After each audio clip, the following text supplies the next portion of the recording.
Hello বন্ধুরা, সবাই কেমন আছেন? আশা করি ভালো আছেন।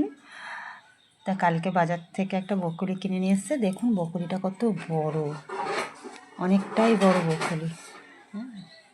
তা আজকে এই বকুলির রেসিপি আপনাদের সাথে শেয়ার করব। আমি এরকম করে কেটে নিচ্ছি। তবে এই বকুলির এইগুলো কিন্তু খুব ভালো লাগে, একটা চচ্চড়ি করলে খুব সুন্দর লাগে খেতে। তা বকুলিটা কেটে নিয়েছি, কেটে 2-3 বার জল পাল্টে ধুয়ে নিয়েছি ভালো করে। এবার কড়াতে একটু গরম জলে একটু ভাপিয়ে নেব, নিলে হ্যাপসানি একটা গন্ধটাও বেরিয়ে যাবে। তার মধ্যে যদি ছোট ছোট পোকা থেকে থাকে সেগুলোও নষ্ট হয়ে যাবে। তো কড়াই দিয়ে দিয়েছি, একটু হয়ে যাবে, ভাপিয়ে নিলাম। এবার তুলে নেব, তেল নেবো। তেল গরম হয়ে গেছে, ভাপিয়ে রাখা বকুলিটা একটু হালকা করে ভেজে নেব।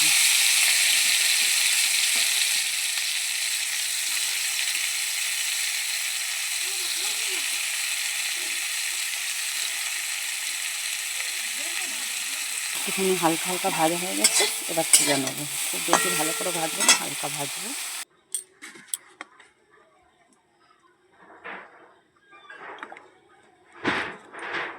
গরম হয়ে গেছে, ফোড়নে জিরে দিলাম, সাদা জিরে, একটা শুকনো লঙ্কা,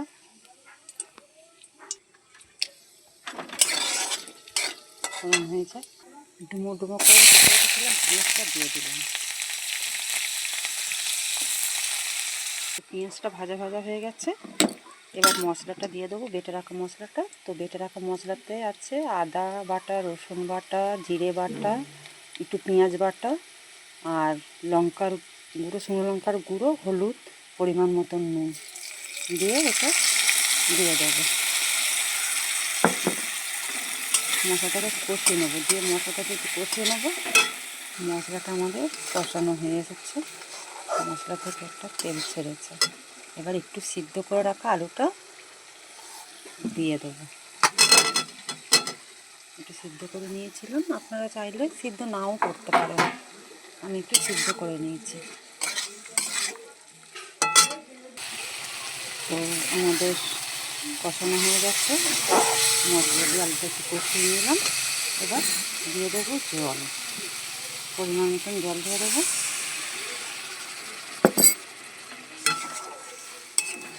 জলটা আর একটু দিতে লাগবে, একটু জল দিয়ে দেবো।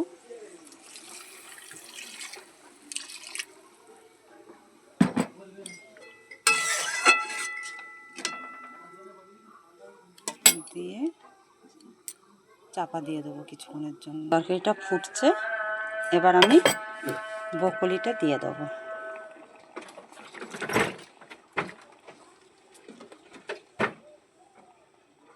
বকুলিটা দিয়ে কিন্তু বেশিক্ষণ করা যাবে না, তাহলে টেস্টটাই চলে যাবে। ওই জন্য বেশিক্ষণ ফোটাবো না, অল্প কিছুক্ষণ ফুটিয়ে বন্ধ করে দেবো।